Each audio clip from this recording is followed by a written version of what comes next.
Assalamu alaikum students, this is Dr. Fahad Amjad and welcome to another lecture on supply chain management. The course code is MGT 561. In the last lecture we concluded chapter 9 of the book. Chapter 9 of the book discussed how we can plan our sales and our operations. Chapter 8 was about aggregate planning and chapter 9 was continuation of chapter 8, in which we saw how we can plan the operations and sales of our supply chain. Basically, the theme of this last lecture was you make a base. If you're planning some kind of sales or some kind of operations within your in a part or in a stage of your supply chain, you can plan using simulation techniques. The simulation techniques that we did was we took the aggregate planning, we took the total cost and the total sales, total production requirements, and we simulated it with different promotions. अगर हम जनवरी में करते हैं तो हमें कितनी cost होगी, फरवरी में करें तो कितनी कॉस्ट होगी, अगर हम प्राइस कम करते हैं तो हमारी कितनी कंजम्पशन रेट में इजाफा होगा, हमारी प्रोडक्ट के अंदर फॉरवर्ड बाइंग कितनी होगी. तो ये सारी जो इन्फॉर्मेशन है ये प्रेडिक्टेबल वेरिएबिलिटी के अंदर आती है. और अगर आपको ये इन्फॉर्मेशन पता हो, आपको पता हो कि जी मेरी प्रोडक्ट के अंदर कितनी प्रेडिक्टेबल वेरिएबिलिटी है, तो फिर आप अपने sales and operations easily manage कर सकते हो. आज जो हम टॉपिक पढ़ने जा रहे हैं या आज जो हम चीज़ें पढ़ेंगे, they can be found in the 10th chapter of the book, which is on coordination in the supply chain. अब मैं आपको बहुत अरसे से बता रहा हूँ, अपने डिफरेंट लेक्चर्स के अंदर भी मैं आपको बता रहा हूँ, फोरकास्टिंग में भी आपको जब मैंने बताया, एग्रीगेट प्लानिंग भी जब कराई, तो मैंने आपको बताया कि जी collaborate coordinate with one another.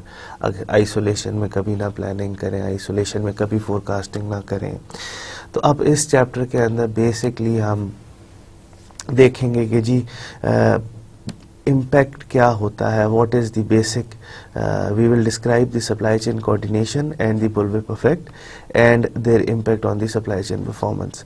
हम देखेंगे कि जी अगर आप इंफॉर्मेशन शेयर ना कर रहे हो, कोऑर्डिनेशन ना कर रहे हो, तो ओवरऑल क्या इफ़ेक्ट्स पड़ते हैं लैक ऑफ कोऑर्डिनेशन के. जो इफ़ेक्ट्स हैं उसको हम बुलविप इफेक्ट कहते हैं. ये मैं आपको पहले भी बता चुका हूँ, मगर आज फिर मैं आपको डिस्कस करूँगा. We will identify obstacles to coordinate in supply chain. तो we will identify what are the obstacles to coordination, कि coordination करने में कौन कौन से मसाइल हमें पेश आते हैं supply chain के अंदर.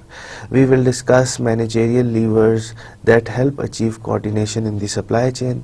हम देखेंगे कि जी managers के पास कौन कौन से तरीके हैं, कौन कौन से नुस्खे हैं जिससे वो कोऑर्डिनेशन को इम्प्रूव कर सकते हैं या कोऑर्डिनेशन को अचीव कर सकते हैं within the supply chain. और हम डिफरेंट चीज़ें देखेंगे. We will understand the different forms of collaborative planning, forecasting, replenishment possible in the supply chain. तो हम देखेंगे कि जी कौन कौन से तरीके प्रैक्टिस के अंदर एग्जिस्ट करते हैं जिससे हम कोलैबोरेटिव प्लानिंग कर सकते हैं, कि जी प्लानिंग जो हमने करनी है वो कोलैबोरेशन में कर सकें, कोलैबोरेटिव फोरकास्टिंग कर सकते हैं और कोलैबोरेटिव रिप्लेनिशमेंट कर सकते हैं. रिप्लेनिशमेंट का क्या मतलब होता है, जब आपको किसी चीज़ की ज़रूरत हो तो फिर उस चीज़ को आप किस तरीके से एक्वायर करते हो, दैट इज़ द रिप्लेनिशमेंट. तो हम ये सारे के सारे लर्निंग ऑब्जेक्टिव इस चैप्टर के अंदर देखेंगे. Let's start with the bullwhip effect, कि जी बुलविप इफेक्ट होता क्या है और कब होता है. Supply chain coordination, all stage of this chain take actions that are aligned and total supply chain surplus and increase the overall supply chain surplus, requires that each stage shares information and take into account the effect of its action on the other stage. Lack of coordination results when objective of the different stages conflict. Information moving between the stages is delayed or distorted. तो lack of coordination होती क्या है, coordination क्या होती है? Basically अगर हम कहते हैं कि जी एक सप्लाई चेन के अंदर कोऑर्डिनेशन है, तो उस सप्लाई चेन के जो डिफरेंट स्टेजेस हैं, सप्लायर्स की स्टेज है, मैन्युफैक्चरर की, डिस्ट्रीब्यूटर की, रिटेलर की, अगर इस सप्लाई चेन के अंदर कोऑर्डिनेशन है तो जो ईच स्टेज का जो पार्टनर है, जो आप कह सकते हैं जो each partner in the supply chain है या जो ईच स्टेज है, वो डिसीजन अपना इस तरह से लेगी कि जी ओवरऑल सप्लाई चेन का सरप्लस बढ़े, जब सप्लाई चेन का फ़ायदा हो। इंडिविजुअली वो नहीं लेगी कि जी मेरा फ़ायदा हो सकता है कि जी एक ऐसा डिसीजन हो, जिस तरह मैंने आपको पहले बताया था कि रिटेलर अगर इन आइसोलेशन अपनी प्रमोशन दे देता है तो क्या उसकी उस प्रमोशन से ओवरऑल सप्लाई चेन को फ़ायदा होता है। ये हमने अभी पिछले चैप्टर के अंदर ही देखी है कि जी प्रमोशंस के इफेक्ट्स को, जो हमारे सेल्स एंड ऑपरेशंस की जो हमने प्लानिंग करनी थी तो उसके अंदर हमने प्रमोशंस के इफेक्ट देखे थे ना। तो जिस सप्लाई चेन के अंदर कोऑर्डिनेशन है उसके अंदर डिसीजन इस तरह से लिया जाता है कि सारी सप्लाई चेन का जो ओवरऑल सरप्लस है वो इंक्रीज हो। कोऑर्डिनेशन किस तरीके से की जा सकती है? इट रिक्वायर्स कि जी शेयरिंग ऑफ इंफॉर्मेशन। अब जाहिर बात है इंफॉर्मेशन जो होती है हर स्टेज पे डिफरेंट तरह की होती है और उस इंफॉर्मेशन को शेयर करना पड़ता है अपने पार्टनर्स के साथ। Lack of coordination results when the objective of different stages conflict. Information moving between stages is delayed or distorted. अब coordination कब, when there is a lack of coordination, वो तब अकर करती है when the objective of different stages conflict, कि जी आपके manufacturer और आपके डिस्ट्रीब्यूटर के एक ऑब्जेक्टिव नहीं है। आपका मैन्युफैक्चरर चाहता है कि कॉस्ट रिडक्शन करे, आपका डिस्ट्रीब्यूटर का चाहता है कि मैक्सिमम थ्रूपुट उससे गुजरे या उससे ज़्यादा से ज़्यादा बिजनेस गुजरे। तो इसके अंदर देयर इज़ अ कॉन्फ्लिक्ट। तो क्या ऐसी सिचुएशंस के अंदर when there is a conflict तो ओवरऑल कोऑर्डिनेशन की कमी होती है।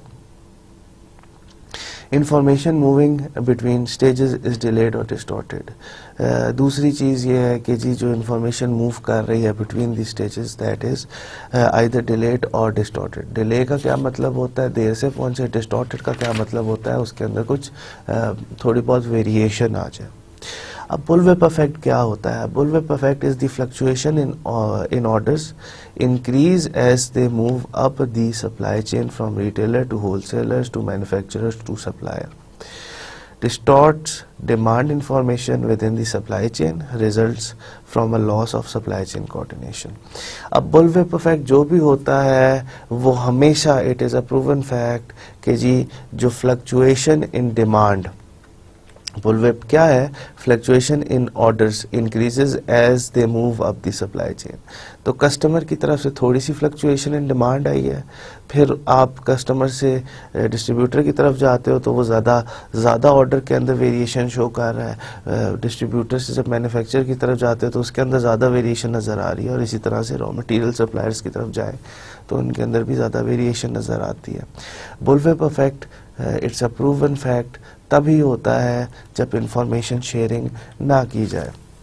ये डायग्रामेटिक रिप्रेजेंटेशन है ऑफ बुलविप इफेक्ट कि जी कस्टमर की जो डिमांड है, अगर आपको नज़र आ रही हो तो ये customer sales at the retailer show कर रहा है।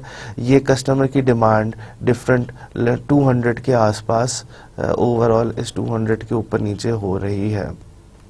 टाइम में आप देखें कि जी फर्स्ट मंथ, सेकंड मंथ, जो भी मंथ्स में है, डेज में है, जितने भी।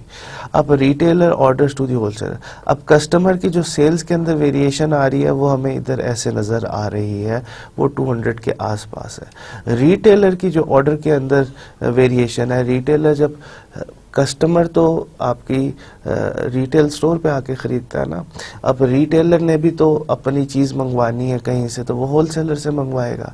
तो उसके अंदर जो वेरिएशन इन डिमांड वो इस तरह नज़र आती है कि ज़रा सा देखें, इसके अंदर ज़रा वेरिएशन कम थी, इसके अंदर अब वेरिएशन ज़रा ज़्यादा हो रही है, ये variation distortion about the mean, तो इसके अंदर ज़रा ज़्यादा है। जब होलसेलर ऑर्डर प्लेस करेगा मैन्युफैक्चरर को, तो उसके अंदर जो है वो भी वेरिएशन और ज़्यादा होना शुरू हो जाएगी, वेरिएशन इन डिमांड। और आहिस्ता आहिस्ता जब मैन्युफैक्चरर अपने सप्लायर्स से चीज़ मांगेगा तो वो उसके अंदर और ज़्यादा वेरिएशन नज़र आना शुरू होगी।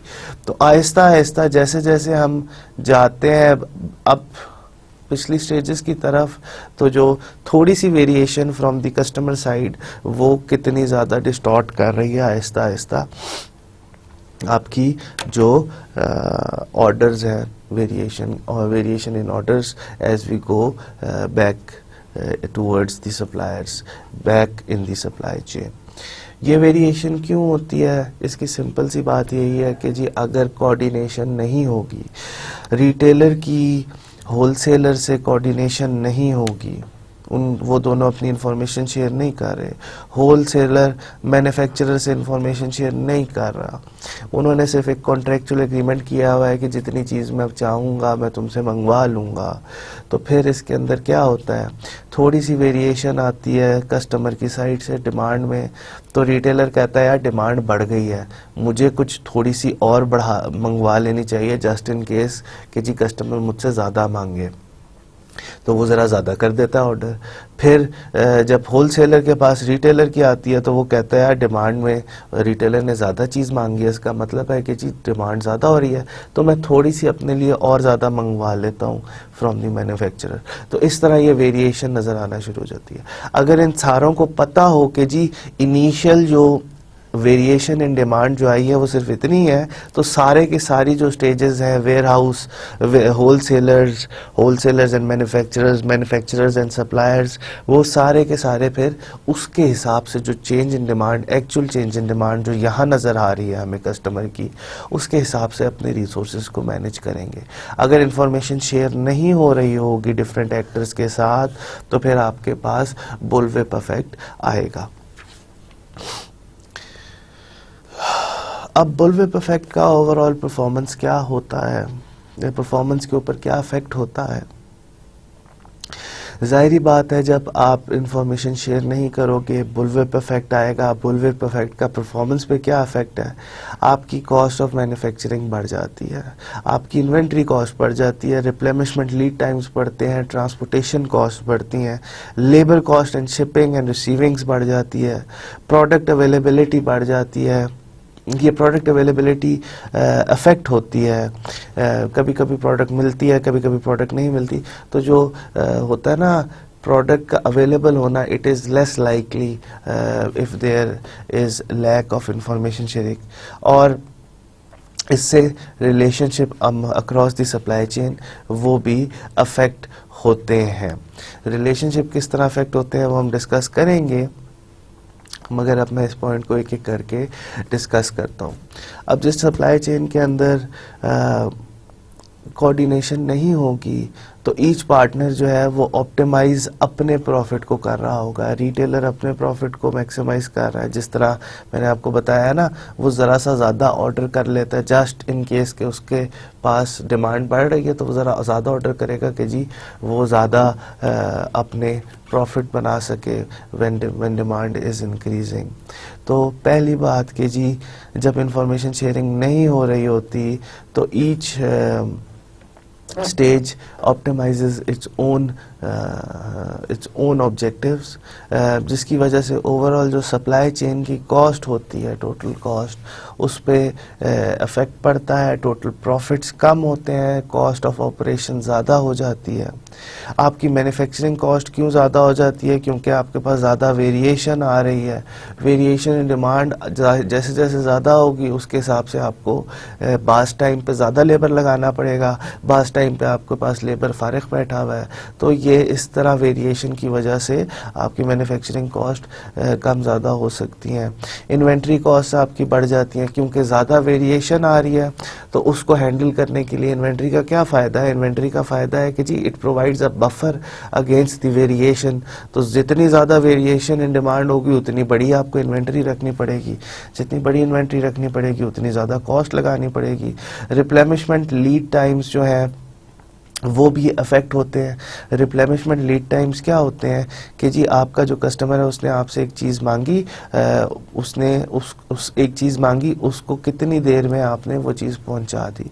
तो ये द साइकिल होता है कि जब उसने the time it has the customer demanded something and the time the customer got the product, वो रिप्लेनिशमेंट लीड टाइम होता है। तो लीड टाइम्स भी अफेक्ट होते हैं बुलविप इफेक्ट की वजह से, क्योंकि ज़्यादा वेरिएशन इन डिमांड आ रही होती है। तो ओवरऑल जो ज़्यादा वेरिएशन के साथ उनको ज़्यादा लॉट साइजेस भेजने पड़ते हैं, ज़्यादा लॉट साइज़ के लिए it requires time for manufacturing. तो रिप्लेनिशमेंट टाइम्स भी अफेक्ट करते हैं। Transportation cost of course affect करती हैं कि जी ज़्यादा वेरिएशन है तो कभी आप कम चीज़ भेज रहे हो, कभी ज़्यादा भेज रहे हो, तो उसकी वजह से ट्रांसपोर्टेशन आपका एक ख़ास उस पर ऑप्टिमल लेवल पे या एक ऑप्टिमम कैपेसिटी पे नहीं चल रहा, कभी ज़्यादा चीज़ जा रही है, कभी कम चीज़ जा रही है, और आपका ओवरऑल हर ट्रांसपोर्टेशन की एक फिक्स्ड कॉस्ट होती है, एक वेरिएबल कॉस्ट होती है। तो ओवरऑल जो कॉस्ट ऑफ ट्रांसपोर्टेशन है वो बुलविप इफेक्ट की वजह से चेंज होती है। Labour cost, shipping and receiving of course ये बढ़ जाती हैं। Level of product availability effect की वजह से लेवल ऑफ प्रोडक्ट अवेलेबिलिटी कम हो जाती है कि जी the probability that you will get an ordered product it reduces with the presence of bullwhip effect. और जाहिर बात है आखिर में relationship across the supply chain, जब आपने कोई ऑर्डर किया है और आपको वो चीज़ नहीं मिली, तो जाहिर बात है रिलेशनशिप बिटवीन या देर से मिली है या वक्त पे नहीं मिली या क्वांटिटी में नहीं मिली प्रॉपर क्वांटिटी में, तो ऑफ कोर्स आपके पास जो रिलेशनशिप है across the supply chain affect करते हैं। I will again implore you, again stress on the fact कि प्लीज़ जाके किताब के अंदर भी जो एडिशनल एक्सप्लेनेशन है आप उसको ज़रूर पढ़िए। ये सारी की सारी फिर से ओवरऑल परफॉर्मेंस के जी बुलविप इफेक्ट के परफॉर्मेंस पे क्या इफेक्ट पड़ता है। मैन्युफैक्चरिंग कॉस्ट इंक्रीज़ हो रही है, इन्वेंट्री कॉस्ट इंक्रीज़ हो रही है, रिप्लेनिशमेंट लीड टाइम इंक्रीज़ हो रहा है, ट्रांसपोर्टेशन कॉस्ट इंक्रीज़ हो जाती है, shipping and receiving cost increase होती हैं, प्रोडक्ट अवेलेबिलिटी कम हो जाती है, द प्रोबेबिलिटी दैट या the probability that you will get the ordered product decreases, profitability वो भी आपकी ओवरऑल डिक्रीज कर जाती है। तो क्या क्या ऑब्स्टिकल्स होते हैं आपके ओवरऑल बुलविप इफेक्ट? तो तब आपके पास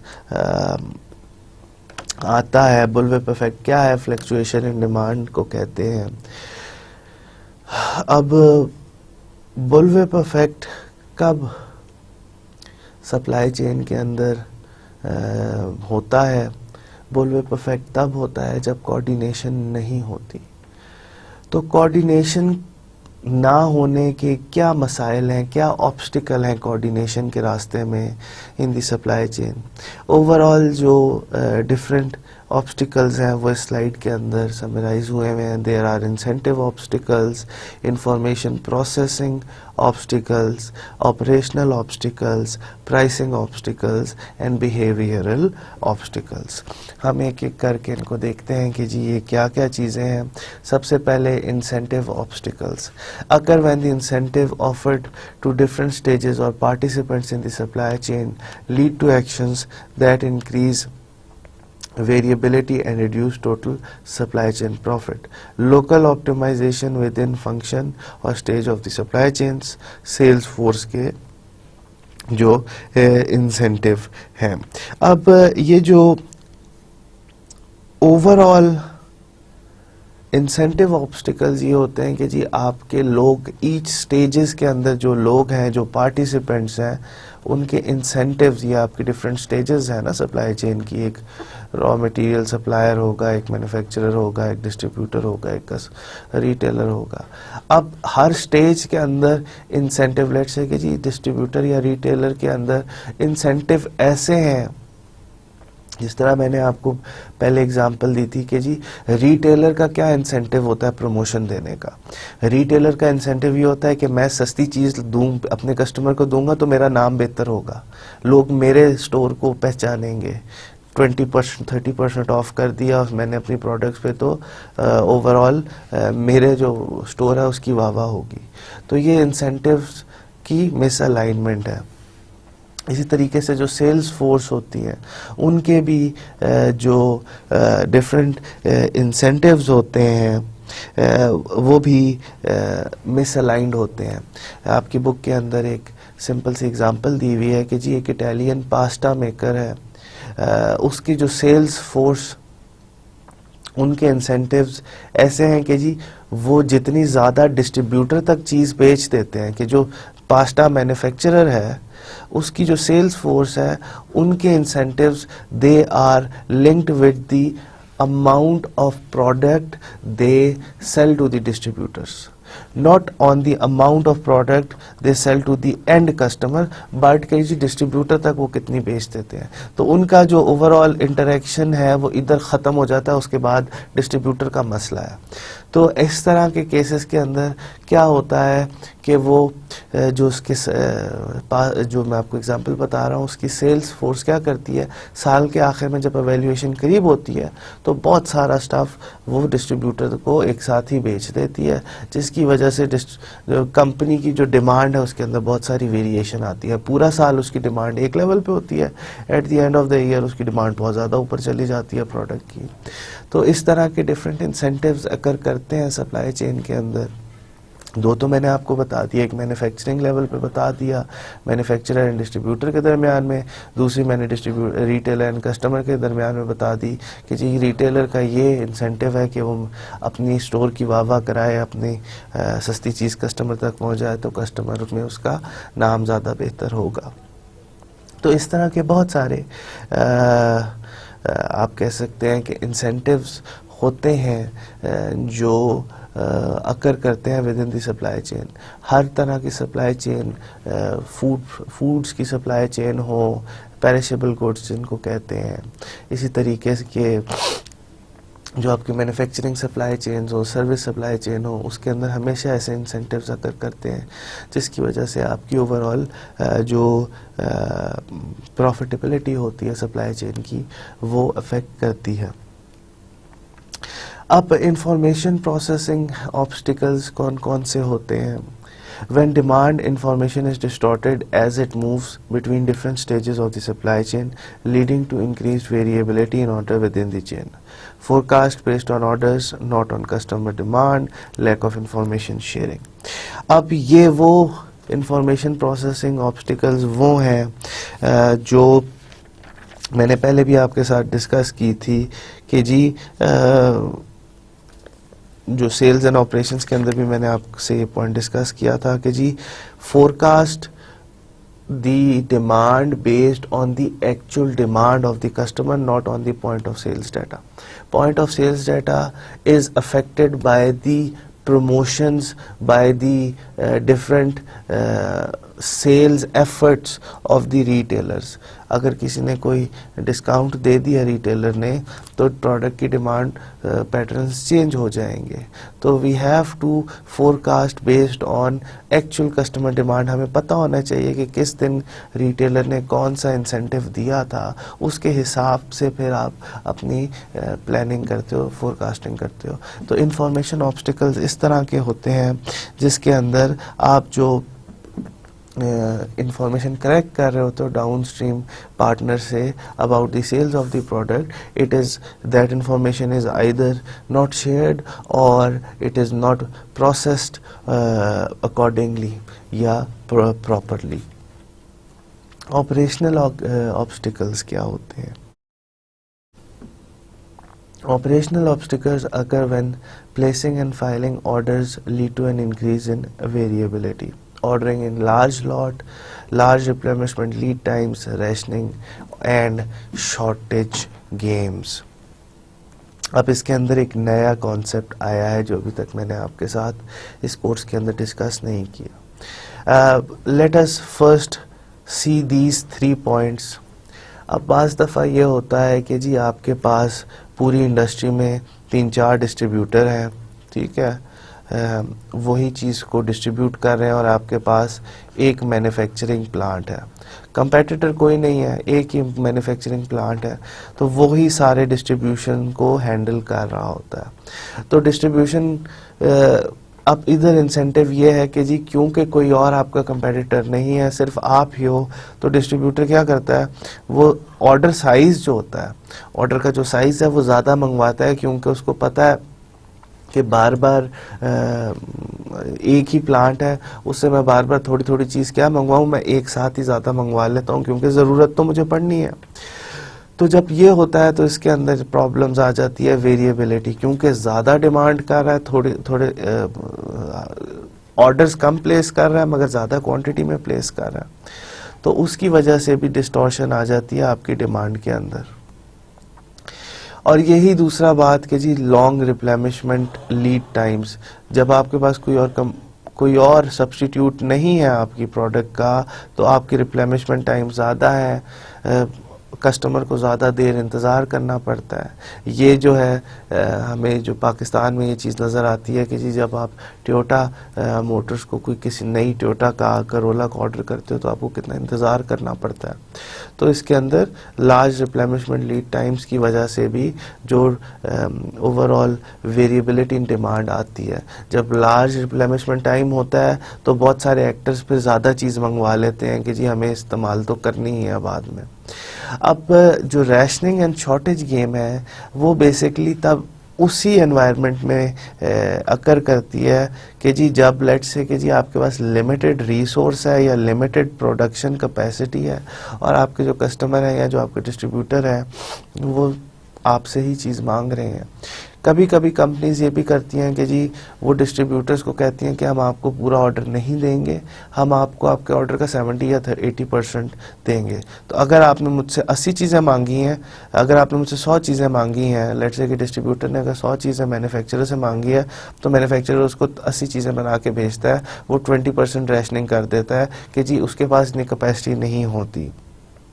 इस केस में फिर डिस्ट्रीब्यूटर क्या करता है, वो यही करता है कि जी वो पहले से ही जितनी उसकी डिमांड होती है उसमें 20% ऐड कर देता है. तो वो डिमांड से पहले ही, ऑर्डर करने से पहले ही वो 20 यूनिट्स ऐड कर देता है और कहता है कि मुझे 120 यूनिट्स चाहिए, तो वो उसमें से उसके हिसाब से अप्रोप्रिएटली तो वो जो उसका ऑर्डर है उसको इन्फ्लेट करता है, सो दैट अगर रैशनिंग हो रही है ऑर्डर की तो उसको उसकी जो रिक्वायरमेंट है उसके हिसाब से चीज़ मिले.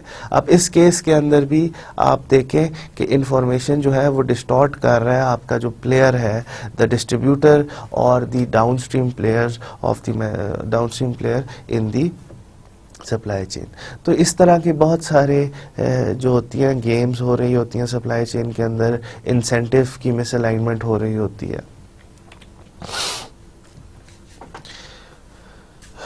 प्राइसिंग ऑब्स्टिकल्स क्या होते हैं, हमने देख लिए कि जी order processing obstacles, incentive obstacles, जो हमने कोऑर्डिनेशन के अंदर जो ऑब्स्टिकल्स हैं उसके अंदर हमने इंसेंटिव ऑब्स्टिकल्स कर लिए, इंफॉर्मेशन प्रोसेसिंग ऑब्स्टिकल्स कर लिए, ऑपरेशनल ऑब्स्टिकल्स कर लिए. अब हम देखते हैं कि जी प्राइसिंग ऑब्स्टिकल्स क्या है. प्राइसिंग ऑब्स्टिकल्स वो पॉलिसीज़ होती हैं जिसकी वजह से प्रोडक्ट की, वो प्राइसिंग पॉलिसीज़ हैं जिसकी वजह से प्रोडक्ट की डिमांड के अंदर वेरिएबिलिटी आ जाती है. अब ये फॉरवर्ड बाइंग मैंने आपको बताया था कि जी पिछले चैप्टर के अंदर क्या होता है कि जी आपकी सप्लाई चेन की प्राइसिंग पॉलिसीज़ ऐसी हैं कि जो आपका डिमांड पैटर्न है, जो डाउन स्ट्रीम प्लेयर है, वो फिर अपनी प्राइसिंग पॉलिसीज़ की वजह से अपना जो कंजम्पशन पैटर्न होता है उसे चेंज कर लेता है। आपने चीज़ सस्ती की तो आपके कस्टमर ने जल्दी से चीज़ आपकी ख़रीद ली कि जी बाद में भी तो ज़रूरत पड़ेगी। तो अगर फॉरवर्ड बाइंग आपकी फॉरवर्ड बाइंग जो होती है, it is always dependent on the type of product. ठीक है, प्रोडक्ट टाइप या टाइप ऑफ प्रोडक्ट। अगर आपके ऐसी कमोडिटीज़ हैं जिसके अंदर जिनकी ज़रूरत पड़ती है, तो जब कमोडिटीज़ की प्राइस कम होती है तो उसके अंदर फॉरवर्ड बाइंग होती है या उसके अंदर ज़ख़ीरा अंदोज़ी होना शुरू हो जाती है। दूसरी पॉलिसीज़ ये हैं कि जी प्राइस के अंदर जब फ्लक्चुएशन आ रही होती हैं तो तब भी प्राइस की फ्लक्चुएशन की वजह से वेरिएबिलिटी ऑफ डिमांड हो रही होती है। तो कोशिश ये करनी चाहिए कि जी सप्लाई चेन के अंदर अगर आपने कोऑर्डिनेशन रखनी है तो प्राइस को भी आप स्टेबल रखें और आप जो है ओवरऑल प्राइसिंग पॉलिसीज़ उनको भी कांस्टेंट रखें ताकि ओवरऑल जो ये कोऑर्डिनेशन बेहतर हो सके इन दी बिटवीन या among the different stages of the supply chain. Behavioural obstacles क्या है? Problems in learning within organisation that contribute to information distortion. Behavioural obstacles in coordination are the problems in learning within the organization that contribute to information distortion. Each stage of the supply chain views its action locally and is unable to see the impact of its actions on the other stage. अब हर stage के अंदर जो आपके हर stage के जो players होते हैं, they view their actions locally and they do not see the impact globally on the supply chain. तो एक बिहेवियरल ऑब्स्टिकल ये है, different stages of the supply chain react to current local situation rather than trying to identify the root cause. अब different stages के अंदर जो उनको on ground या local situation नज़र आ रही है वो उसके हिसाब से डिसीजन मेकिंग करते हैं। वो ये नहीं करते कि जी लॉन्ग टर्म ओवरऑल ऑब्जेक्टिव क्या था या किस कॉज के तहत सप्लाई चेन की ओवरऑल स्ट्रेटजी जो है वो चेंज की गई या ओवरऑल स्ट्रेटजी के अंदर जो शिफ्ट आई थी। Different stages of the supply chain blame one another for the fluctuation. अब ये तीसरी बिहेवियरल प्रॉब्लम है कि जी ज़रा सी भी फ्लक्चुएशन हो तो सप्लाई चेन के अंदर जो डिफरेंट स्टेजेस होती हैं वो एक दूसरे को ब्लेम करती हैं। No stage of the supply chain learns from its action over time. कोई ऐसा मैकेनिज़्म नहीं होता सप्लाई चेन में जिसके अंदर आप लर्निंग कर सको, क्योंकि हर स्टेज अपने बिजनेस के अंदर with in its own business operate कर रही होती है। उसके पास इंफॉर्मेशन शेयर नहीं हो रही होती, ग्लोबल मार्केट की क्या इंफॉर्मेशन है, कस्टमर की क्या इंफॉर्मेशन है, डिस्ट्रीब्यूटर्स की क्या कंस्ट्रेंट्स हैं, रिटेलर्स की क्या कंस्ट्रेंट है, क्योंकि वो सारे इन आइसोलेशन काम कर रहे होते हैं तो वो अपने एक्शन से लर्न नहीं कर सकते। A lack of trust among the supply chain partner causes them to be opportunistic at the expense of overall supply chain performance. अब यही बात है कि लैक ऑफ ट्रस्ट ये ह्यूमन नेचर है। इस नेचर के लिए हमें कॉन्ट्रैक्चुअल एग्रीमेंट्स करने पड़ते हैं। इस नेचर को काउंटर करने के लिए हर कोई अपना सेल्फ इंटरेस्ट देखता है, जिसकी वजह से ओवरऑल परफॉर्मेंस जो होती है सप्लाई चेन की वो कम हो जाती है। अब मैनेजर्स के पास क्या क्या हरबे हैं, क्या क्या टेक्निक्स हैं जिससे वो कोऑर्डिनेशन बेहतर कर सकें। ओवरऑल उनके पास they can align goals and incentive, improve information accuracy, improve operational performance, designing pricing strategy to stabilise order, building strategic partnership and trust. अब ये सारे के सारे लीवर्स हैं मैनेजर्स के पास, managers in the different stages of the supply chain, कि वो ये अप्लाई कर सकते हैं और अचीव कर सकते हैं कोऑर्डिनेशन। आप इंफॉर्मेशन एक्यूरेसी किस तरह बेहतर कर सकते हो कि जी आपके पास पॉइंट ऑफ सेल्स डेटा है।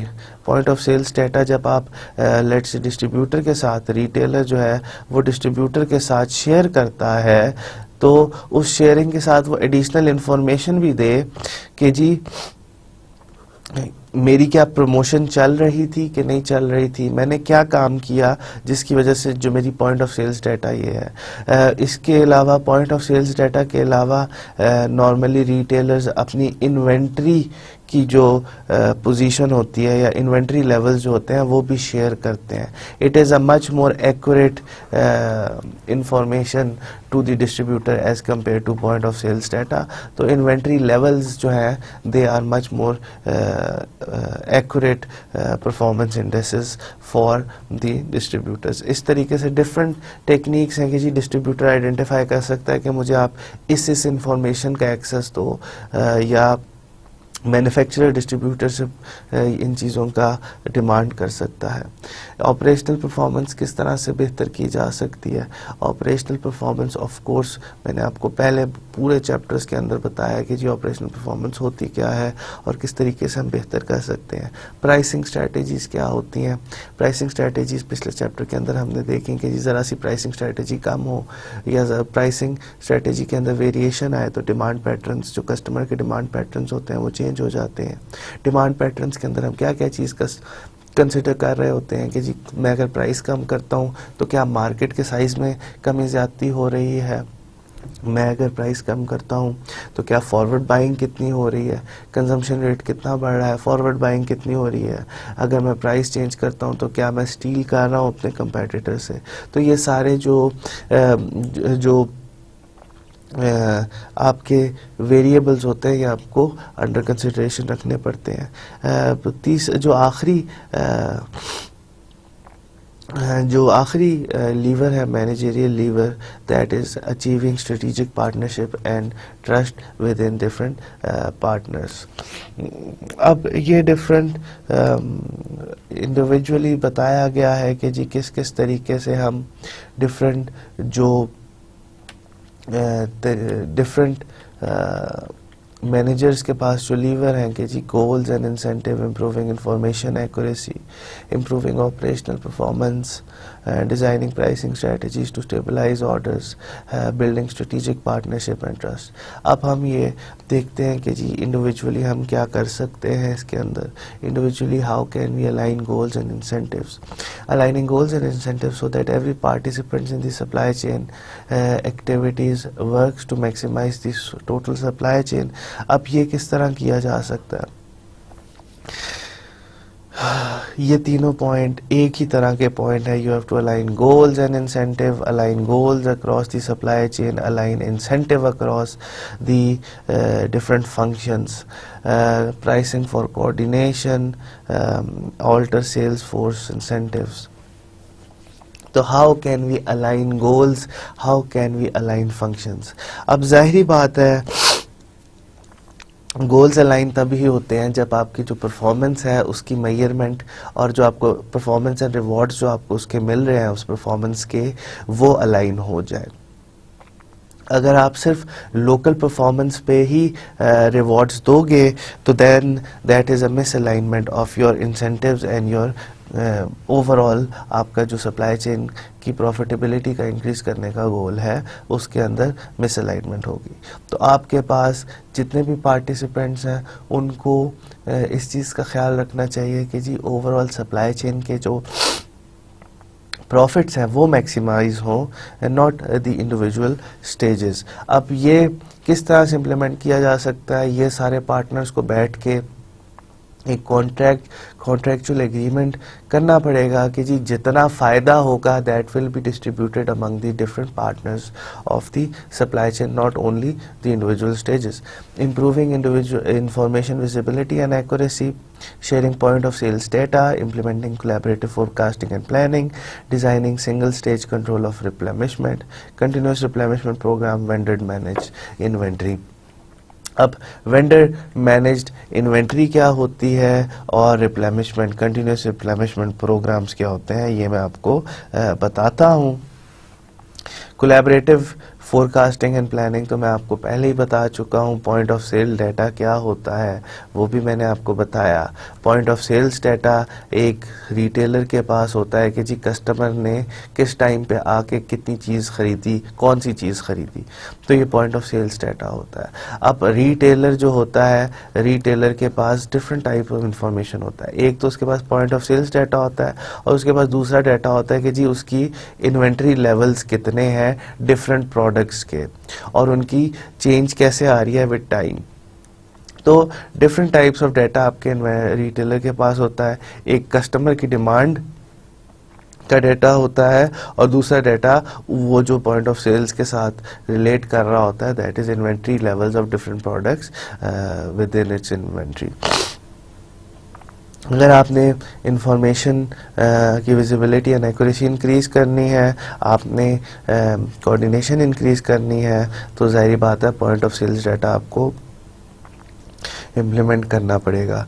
Implementing collaborative forecasting and planning, ये मैं आपको पहले भी बता चुका हूँ कि कोलैबोरेटिव फोरकास्टिंग एंड प्लानिंग क्या होती है कि जी डिफरेंट स्टेजेस को आपस में बैठ के एक दूसरे के साथ डेटा शेयर करें, डेटा शेयर करके एक कोलैबोरेटिव फोरकास्ट बनाएं और एक कोलैबोरेटिव प्लान बनाएं कि जी इस डेट को इतनी चीज़ इतनी क्वांटिटी में बनेगी और वो कहाँ जाएगी। इसी तरह से ये कोलैबोरेटिव प्लानिंग होती है कि जी आपके मैन्युफैक्चरर, आपके डिस्ट्रीब्यूटर्स एंड आपके रिटेलर्स बैठे और एक साथ बैठ के एक प्लान बनाएं। अगर आप इसके अंदर रॉ मटेरियल सप्लायर्स को भी डालना चाहते हैं तो वो भी उनके साथ भी प्लान, एक कोलैबोरेटिव प्लान बनाया जाए कि जी रिटेलर आपको डिमांड पैटर्न्स के बारे में बताए, डिस्ट्रीब्यूटर आपको डिस्ट्रीब्यूशन डिफ़िकल्टीज़ या डिस्ट्रीब्यूशन पैटर्न्स के बारे में बताए कि जी अगर मैं ये चीज़ इस डेट को भेजूंगा तो मेरे लिए सस्ता होगा। क्यों सस्ता होगा? क्योंकि कुछ ना कुछ उसके अंदर वेरिएशन आ रही है, क्लाइमेटिक वेरिएशन, जियोपॉलिटिकल वेरिएशन, जो भी उसके अंदर वेरिएशन है। मैन्युफैक्चरर अपना पॉइंट ऑफ व्यू बताएगा कि जी मेरे लिए चीज़ इस डेट को बनाना आसान है, मुश्किल है, क्यों आसान है, क्यों मुश्किल है। इस तरह से रॉ मटेरियल सप्लायर्स भी अपनी इनपुट देंगे कि जी रॉ मटेरियल के बारे में कि किस डेट को ये एक्वायर करना आसान है, कब ये सस्ता है, कब ये महंगा होता है। तो ये सारा कुछ एक साथ बैठ के कोलैबोरेटिव प्लानिंग और फोरकास्टिंग की जाए तो तभी फ़ायदा होता है। अब कंटिन्यूस रिप्लेनिशमेंट प्रोग्राम्स क्या होते हैं और वेंडर मैनेज इन्वेंट्री क्या होती है? कुछ इन दोनों में फ़र्क नहीं है, सिर्फ थोड़ा सा फ़र्क है कि जी रिटेलर जो होता है उसके पास दो ऑप्शन होते हैं, या तो वो अपनी इन्वेंट्री को खुद मैनेज करे, ठीक है, और इन्वेंट्री का कितना, हर चीज़ का कितना लेवल होगा कि जी मैं दूध जो है मेरे पास जो मिल्क होगा that will be about 1000 litres मेरी इन्वेंट्री में पड़ा होना चाहिए। ये रिटेलर का डिसीजन है। रिटेलर फिर जाके सप्लायर से कहेगा कि तुमने मुझे, ये तुम्हारी जिम्मेदारी है कि मेरी इन्वेंट्री के अंदर 1000 लीटर दूध पड़ा रहे। तो इसको फिर कंटिन्यूस रिप्लेनिशमेंट प्रोग्राम कहते हैं कि जी सप्लायर होता है वो कंटिन्यूसली रिप्लेनिश करता जाता है रिटेलर को या अपने कस्टमर को कंटिन्यूसली रिप्लेनिश करता जाता है। ये सप्लायर की जिम्मेदारी होती है। वेंडर मैनेज्ड इन्वेंट्री भी यही होती है कि जी रिटेलर जो आपके पास होता है उसकी एक इन्वेंट्री है, मगर इसके अंदर जो डिसीजन है कि जी कितना दूध होना चाहिए ये भी सप्लायर लेता है, ये रिटेलर नहीं लेता। रिटेलर जो होता है वो सप्लायर के साथ अपनी पॉइंट ऑफ सेल्स डाटा और इसके अंदर भी पॉइंट ऑफ सेल्स डाटा वो शेयर करता है सप्लायर के साथ, ये सप्लायर के साथ शेयर करता है। सप्लायर इसको कंटिन्यूसली रिप्लेनिश कर रहा होता है। इसके अंदर भी पॉइंट ऑफ सेल्स डाटा जो है वो रिटेलर सप्लायर्स के साथ शेयर करता है और सप्लायर्स फिर डिसाइड करते हैं, नॉट द रिटेलर। सप्लायर का डिसीजन होता है कि कितने लीटर दूध पड़ा होगा इन्वेंट्री के अंदर। वो 100 भी रख सकता है, 200 भी रख सकता है, मगर ये अब सप्लायर की जिम्मेदारी है कि जी रिटेलर का कभी भी स्टॉक आउट ना हो। स्टॉक आउट क्या होता है कि जब कोई कस्टमर आए उसको चीज़ मिल जाए, अगर चीज़ नहीं मिली तो you are in stock out. तो ये सप्लायर की जिम्मेदारी हो जाती है। तो कॉन्ट्रेक्चुअली अगर कोई स्टॉक आउट होता है तो सप्लायर फिर रिटेलर को उसके हिसाब से कॉम्पनसेट करता है। तो पहले केस के अंदर कंटिन्यूस रिप्लेनिशमेंट के अंदर the decision making is with the retailer, दूसरे के अंदर the decision making is not with the retailer. उन दोनों का कॉन्ट्रेक्चुअल एग्रीमेंट होता है, decision making is at the supplier. उसकी जिम्मेदारी है कि जी उसने जितनी इन्वेंट्री मेंटेन करनी है करे, मगर इनका एक ये है कि जी अगर स्टॉक आउट हो जाए तो VMI के अंदर फिर सप्लायर को कोई ना कोई पेनल्टी पड़ती है अगर स्टॉक आउट हो। ऑपरेशनल परफॉर्मेंस हम किस तरह से बेहतर कर सकते हैं। ऑपरेशनल परफॉर्मेंस कुछ तरीक़ों से बेहतर हो सकती है। One is reducing the replenishment lead time, reducing the lot size, rationing based on past sales and sharing information to limit gaming. अब गेमिंग वही बात कि जी जो आपकी सप्लाई चेन के अंदर गेमिंग सिनेरियोज आ रहे हैं उनको लिमिट करने के लिए you have to share the information, past sales की इंफॉर्मेशन, पॉइंट ऑफ सेल्स की इंफॉर्मेशन सारी आपने रैशनिंग की अगर आपने सप्लाई चेन के अंदर रैशनिंग करनी है तो वो rationing should be based on past sales कि जी क्या सेल्स हैं और कितनी रैशनिंग की जा सकती है। You have to share the information so that there is no gaming activities within the supply chain. आपको अपना लॉट साइज रिड्यूस करना पड़ता है ताकि आपका जो लीड टाइम है वो भी रिड्यूस हो जाए और आपकी रिस्पॉन्सिवनेस ज़्यादा बढ़ जाए। तो बेसिकली इसके अंदर रिस्पॉन्सिवनेस आपने बढ़ानी होती है एज़ कम्पेयर टू दी ज़्यादा इन्वेंट्री रखेंगे तो उससे कॉस्ट बढ़ती हैं, तो रिस्पॉन्सिवनेस आपने बढ़ानी होती है कि थोड़ा लॉट साइज मगर बार बार भेजें। How can we design different pricing strategies to stabilise order? We can stabilise pricing strategies, we can design pricing strategies in such a way that the orders will be stabilized. क्या है, we have to encourage the retailers to order in smaller lots and reduce forward buying. जाहिर बात है हम ऐसी pricing strategy हमें बनानी पड़ेंगी जिससे हम जो रिटेलर्स हैं उनको छोटे लॉट साइज़ का रिटेलर्स आपसे छोटा लॉट साइज़ मांगें और फॉरवर्ड बाइंग जो है उसको हमें कम करना पड़ेगा। Moving from lot size based to volume based quantity discount. अब बाज़ दफ़ा आपको लॉट साइज़ पे डिस्काउंट्स मिलता है। We should not go for lot sizes but rather on volume कि जी कितना तुमने ख़रीदा है उसके हिसाब से डिस्काउंट्स देना है। You have to stabilise the pricing कि जी प्राइसिंग के अंदर जो वेरिएशन आ रही है उसको कम ज़्यादा ना करें। अगर कोई चीज़ आप अपनी कम ज़्यादा उसकी प्राइस करेंगे तो फिर ज़ाहिर बात है कि जो आपका कस्टमर है वो भी फिर अपना जो बाइंग बिहेवियर है उसको भी चेंज कर लेगा, जिसकी वजह से ट्रू डिमांड जो है या ट्रू वेरिएशन इन डिमांड नज़र नहीं आएगी। Building strategic partnership and trust. ज़ाहिर बात है जब आप strategic partner and trust build करते हैं विद डिफरेंट पार्टनर्स का different partnerships and strategic trust build करते हैं तो आपकी प्राइसिंग स्ट्रेटजीज, आपकी जो प्राइसिंग होती है वो स्टेबलाइज हो जाती है। अच्छा, अब हम देखते हैं कि जी किस तरीके से हम इंफॉर्मेशन डिस्टॉर्शन जो होती है within the supply chain उसको कम कर सकते हैं। इंफॉर्मेशन डिस्टॉर्शन तभी कम की जा सकती है सप्लाई चेन के अंदर कि जो रिप्लेनिशमेंट डिसीजन है कि जी कितनी चीज़ कहाँ जाएगी वो एक पॉइंट पे आ जाए। उनमें सप्लाई चेन की डिफरेंट स्टेजेस है ना, तो उसके अंदर एक पॉइंट पे आ जाए डिसीजन कि जी उस पॉइंट पे वो डिसीजन लिया जाए कि कितनी चीज़ किसको पहुँचाई जाए।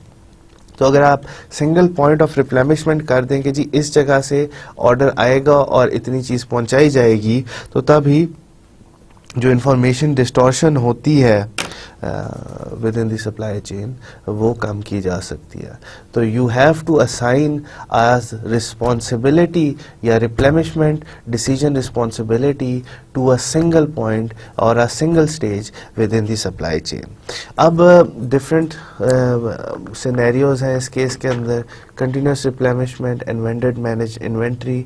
अब ये हमारे पास प्रैक्टिस के अंदर दो आप कह सकते हैं सिचुएशन है जो एग्जिस्ट करती हैं, जिसके अंदर CRP मैंने आपको बताया था, द होलसेल और manufacturer replenishes based on point of sales data कि जी आपका जो होलसेलर और मैन्युफैक्चरर होता है वो ऑर्डर को रिप्लेनिश करता है based on point of sales data कि कितनी चीज़ की डिमांड आ रही है, कितनी चीज़ इस्तेमाल हो चुकी है। जो मैंने आपको ज़रा सा डिफरेंस बताया था कि जी डिसीजन अभी भी कितनी चीज़ होनी चाहिए वो रिटेलर के पास ही होता है। जो वेंडर मैनेज्ड इन्वेंट्री होती है, मैन्युफैक्चरर और supplier is responsible for all decision regarding inventories कि जी इसके अंदर जो आपका मैन्युफैक्चरर है या सप्लायर जो है वो ही इज़ रिस्पॉन्सिबल कि जी जितनी भी इन्वेंट्री रखनी है। अब VMI जो है it is a very good option, vendor manage inventory. इसके अंदर रिस्पॉन्सिबिलिटी भी आ जाती है, कॉन्ट्रेक्चुअल रिस्पॉन्सिबिलिटी आ जाती है कि जी सप्लायर के ऊपर रिस्पॉन्सिबिलिटी है कि रिटेलर्स की इन्वेंट्री हर वक्त फुल रहे, हर वक्त स्टॉक्ड रहे, और अगर ऐसा ना हुआ तो रिस्पॉन्सिबिलिटी किसकी है और किसको इस चीज़ का पेनल्टी लगानी चाहिए। VMI बहुत अच्छी चीज़ है, बहुत सक्सेसफुल रही है इन द इंडस्ट्री, मगर VMI की एक ड्रॉबैक ये है कि जी अगर रिटेलर के पास सब्स्टिट्यूट प्रोडक्ट्स हैं कि जी लेट्स से कि जी एक रिटेलर है जिसके पास प्रॉक्टर एंड गैम्बल का भी डिटर्जेंट है और लीवर ब्रदर्स का भी डिटर्जेंट है, और उसके दोनों कंपनीज के साथ VMI के कॉन्ट्रैक्ट्स हैं उस रिटेलर के, तो दोनों कंपनीज अपनी अपनी रिक्वायरमेंट्स के मुताबिक उसकी इन्वेंट्री के अंदर ये चीज़ें स्टॉक करेंगी और वो एक दूसरे का आपस में इंटरेक्शन नहीं कंसिडर करेंगी।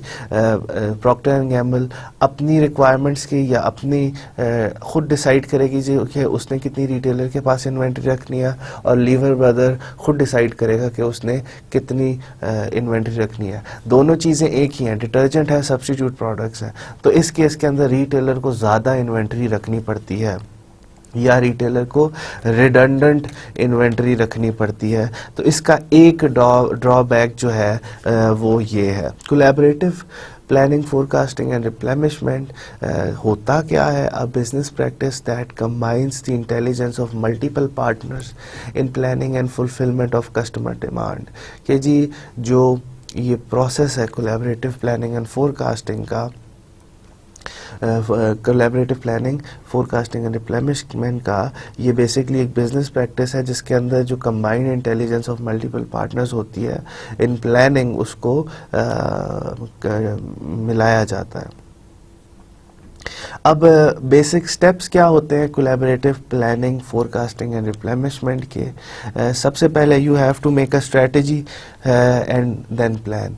कि जी किस चीज़ के ऊपर आपने प्लानिंग करनी है, क्या आपका एम है, क्या आपका स्कोप है, क्या आपकी असाइनमेंट है जिस पे आपने कोलैबोरेशन करनी है, किसकी रिस्पॉन्सिबिलिटी है, चेक पॉइंट्स क्या हैं, सिग्निफिकेंट इवेंट्स कौन से हैं, प्रमोशन कब होगी, किस टाइम पे होगी, क्या नई प्रोडक्ट हम लॉन्च कर रहे हैं, किस स्टोर में ये हम लॉन्च करेंगे, इन्वेंट्री पॉलिसीज़ क्या होंगी, कितनी इन्वेंट्री हमें रखनी है। जब आपने एक स्ट्रेटजी एंड प्लान बना दिया है, फिर आपने डिमांड एंड सप्लाई को मैनेज करना है। डिमांड को किस तरह मैनेज किया जाता है, सप्लाई को किस तरह मैनेज किया जाता है, मैं आपको पिछले चैप्टर के अंदर ये पूरा इंट्रोडक्शन दे चुका हूँ कि जी डिमांड्स क्या होती है। डिमांड वो बेसिकली कस्टमर की तरफ से आ रही होती है, सप्लाई आपकी from the opposite side of the supply chain आ रही होती है। तो सप्लाई को किस तरह मैनेज किया जा सकता है डिमांड को। तो फिर आपका जो पहला स्टेज है कि आपने स्ट्रेटेजाइज एंड प्लान करना है, फिर आपने डिमांड एंड सप्लाई को मैनेज करना है, फिर आपने उसको एग्जीक्यूट करके एनालाइज करना है। एग्जीक्यूट करके एनालाइज करने के बाद ये एग्जीक्यूशन तो of course it's a simple and you can easily understand the step of execution. अब एनालिसिस क्यों ज़रूरत है? एनालिसिस इसलिए ज़रूरत है कि जो आपने स्ट्रेटजी एंड प्लान किया था और जो आपने मैनेजमेंट स्ट्रेटजीज़ लगाई हैं, demand management and supply management strategies, उनको भी तो एवेल्युएट करना है ना। तो ये फीडबैक लूप होता है कि जी आपने एनालिसिस किया, आपके पास आपने जो प्लान किया, जो आपने स्ट्रेटेजाइज किया और जब उसको एग्जीक्यूट किया तो उसमें कितना फ़र्क था, वो बेसिकली एनालिसिस आपको बताता है कि जी आपने ये चीज़ यहाँ सही की, ये चीज़ गलत की। तो collaborative planning, forecasting and replenishment के अंदर ये सारे के सारे स्टेप्स आपको गो थ्रू करने पड़ते हैं। अब कौन कौन सी डिफरेंट सिनेरियोज हैं या कौन कौन से प्रैक्टिकल सिनेरियोज हमें नज़र आते हैं डिफरेंट प्रैक्टिस के अंदर, जिसके अंदर हम collaborative forecasting and collaborative planning, forecasting and replenishment कर रहे होते हैं। अब इसके अंदर ये तो दो पॉइंट्स हैं जो दे आर आप कह सकते हैं कि वी विल डिस्कस लेटर, जब हम ये 4 सिनेरियोज डिस्कस कर लेंगे। इसके अंदर collaborative forecasting, planning and replenishment के अंदर CPFR के 4 सिनेरियोज हमें नज़र आते हैं या 4 इंस्टेंसेस नज़र आते हैं जहां हम देखते हैं कि जी there is some kind of collaborative planning, there is forecasting and there replenishment.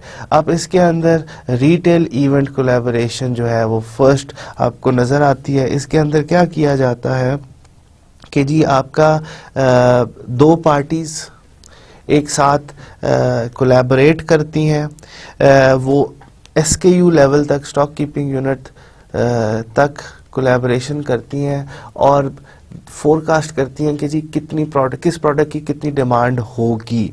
जब वो डिमांड के वो फोरकास्ट करते हैं तो वो डिफरेंट स्ट्रेटजीज या प्लानिंग, डिफरेंट प्रमोशनल इवेंट्स को डिज़ाइन करती हैं कि जी इस चीज़ की इतनी डिमांड होगी तो उसकी डिमांड को हम किस तरीके से कम ज़्यादा या प्रमोशन दे के हम अपनी जो है क्या जो डिमांड है उसको वेरी कर सकते हैं कि नहीं कर सकते।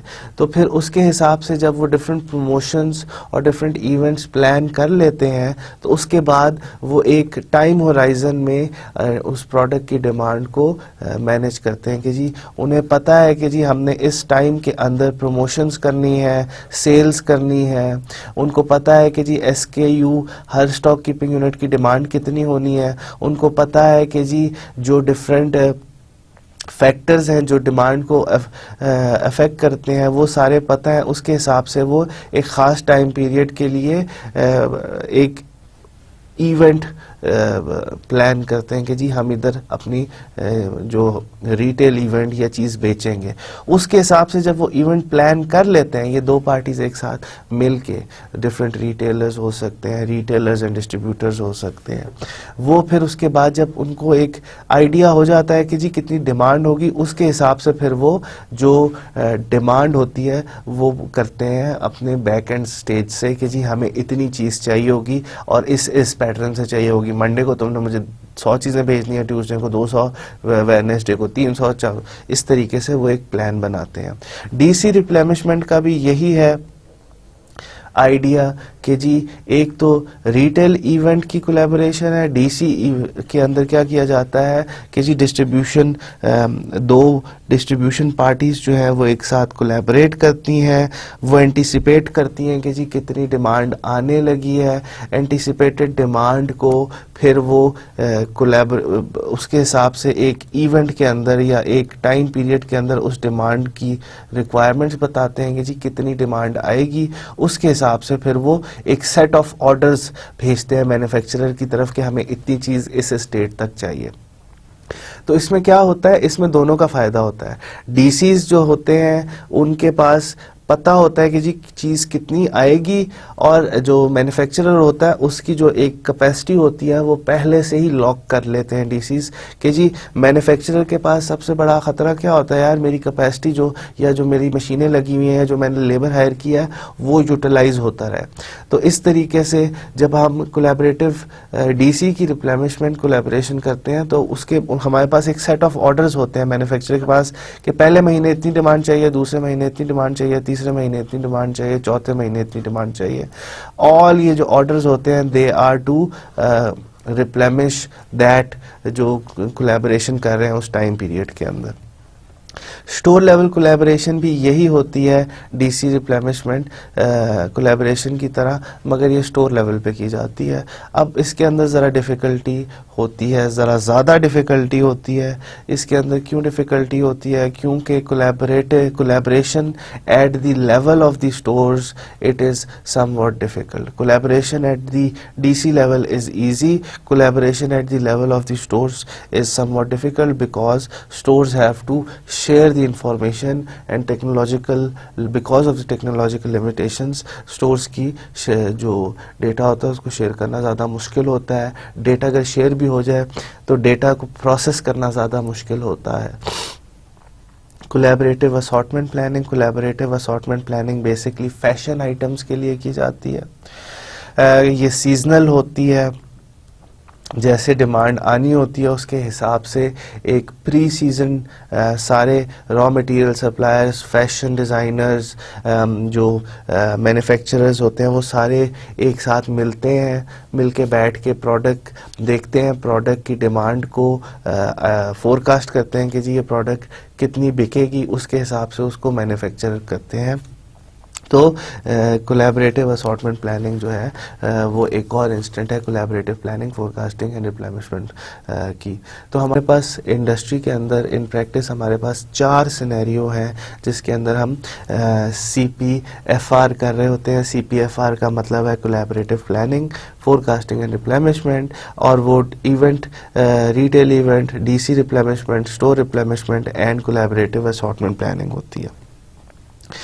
अब जाहिरी बात है कि जी ऑर्गेनाइजेशनल एंड टेक्नोलॉजिकल रिक्वायरमेंट्स क्या होती हैं। ऑर्गेनाइजेशनल रिक्वायरमेंट्स, टेक्नोलॉजिकल रिक्वायरमेंट्स तो आपको पता ही है कि जी you have to have information systems और you have to have the technology which can easily share data. और जो डाटा आ रहा है, अगर एक कंपनी में डाटा का एक मतलब है तो दूसरी कंपनी में भी डाटा का वही मतलब होना चाहिए। पॉइंट ऑफ सेल्स डाटा एक तरह का होना चाहिए, उनके दरमियान में कोई मिसमैच नहीं होना चाहिए। ऑर्गेनाइजेशनल रिक्वायरमेंट इसके अंदर कौन सी होती हैं? For an effective collaboration you have to have cross functional team, कि जिसके अंदर सेल्स के बंदे भी हो। क्रॉस फंक्शनल टीम क्या होती है कि डिफरेंट फंक्शंस की लोग उस टीम के अंदर होने चाहिए। सेल्स के भी होने चाहिए, प्रोडक्शन के भी होने चाहिए, फाइनेंस के भी होने चाहिए, लॉजिस्टिक्स के भी होने चाहिए। तो you have to have a cross functional team. तो ऑर्गेनाइजेशनल रिक्वायरमेंट्स CPFR की हैं कि जी क्रॉस फंक्शनल टीम होनी चाहिए। टेक्नोलॉजिकल रिक्वायरमेंट्स ये हैं कि जी जो डाटा इंटरचेंज आप कर रहे हैं एक दूसरे के साथ वो इजीली किया जा सके। रिस्क क्या होते हैं इसके अंदर? रिस्क जाहिर बात है कि जी सबसे बड़ा रिस्क इसके अंदर ये है कि जब आप कोलैबोरेशन कर रहे हो तो आपकी बहुत सारी इंफॉर्मेशन आपके पार्टनर के पास भी होती है, और कभी कभी वो पार्टनर आपके कंपेटिटर के साथ भी काम कर रहा होता है। तो इसके अंदर ये एक रिस्क है कि जी इंफॉर्मेशन आपकी लीक हो सकती है। अब दूसरा जो इसके अंदर रिस्क है कि जी बोथ पार्टनर्स जो कोलैबोरेट कर रहे हैं उनको एक ही तरह की टेक्नोलॉजी मेंटेन करनी पड़ेगी। अगर मेरा पार्टनर टेक्नोलॉजी अपनी बेहतर करता है तो मुझे भी अपनी टेक्नोलॉजी बेहतर करनी पड़ेगी just to collaborate with him. तीसरा इसके अंदर जो मसला है वो कॉन्फ्लिक्ट रेजोल्यूशन का है कि अगर कोई मसला हो जाता है तो किस तरह से हल किया जाएगा, कौन रिस्पॉन्सिबल है, कैसे वो रिस्पॉन्सिबिलिटी अपनी क्या वो कैसे अपनी जो रिस्पॉन्सिबिलिटी है उसको इनेक्ट करेगा। तो ये जो कॉन्फ्लिक्ट रेजोल्यूशन है ना, इसके अंदर ज़रा प्रॉब्लम हो जाता है। अब फिर से आखिर में वही बात है कि how we can achieve coordination in practice. We have to quantify the bullwhip effect, कि जी अगर बुलविप इफेक्ट है तो उसको क्वांटिफाई करें कितना है, उसके बाद फिर आप अपने पार्टनर्स के साथ नेगोशिएट करें। Get top management commitment for coordination, devote resources to coordination. Resources के अंदर ह्यूमन रिसोर्स, टेक्नोलॉजिकल रिसोर्स, ये सारे होते हैं। Focus on communication with other stages, try to achieve coordination in the entire stage supply chain network, use technologies to improve connectivity in the supply chain, share the benefit of coordination equitably, कि अगर आप coordination करते हो और supply chain के profits बेहतर होते हैं तो इसका मतलब ये नहीं है कि सिर्फ एक स्टेज को सारे के सारे प्रॉफिट्स चले जाएं। every stage has to be compensated for that activity of coordination that they have done in this supply chain. इसके साथ हमारा चैप्टर जो है चैप्टर 10 वो ख़त्म होता है। Chapter 10 was basically on coordination. मैं आपको फिर से बता रहा हूँ, फिर से मैं रिक्वेस्ट करता हूँ कि प्लीज़ आप जाके जो मैंने पॉइंट्स डिस्कस किए हैं उनकी एक्सप्लेनेशन बुक के अंदर पढ़ें। जो बेसिक आइडियाज़ जो हमने डिस्कस इसके अंदर किए हैं कि जी collaborative planning, forecasting and replenishment होती क्या है, किस तरह की जा सकती है, क्या क्या हमें प्रैक्टिकल केसेस के नज़र आते हैं। हमने मैनेजेरियल लीवर्स देखे जिससे हम कोऑर्डिनेशन को बेहतर कर सकते हैं। हमने ऑब्स्टिकल देखे कि जी कौन कौन से ऑब्स्टिकल हैं जो कोऑर्डिनेशन के अंदर, कौन कौन से वो मुश्किलात हैं जो हमें पेश आती हैं कोऑर्डिनेशन करते वक्त, और हमने देखा बुलविप इफेक्ट क्या होता है और उसको किस तरीके से हम कम या ज़्यादा कम कर सकते हैं। तो इसके साथ हमारा चैप्टर 10 ख़त्म होता है। Until next time, this is doctor Fahadh Amjad. अस्सलाम वालेकुम।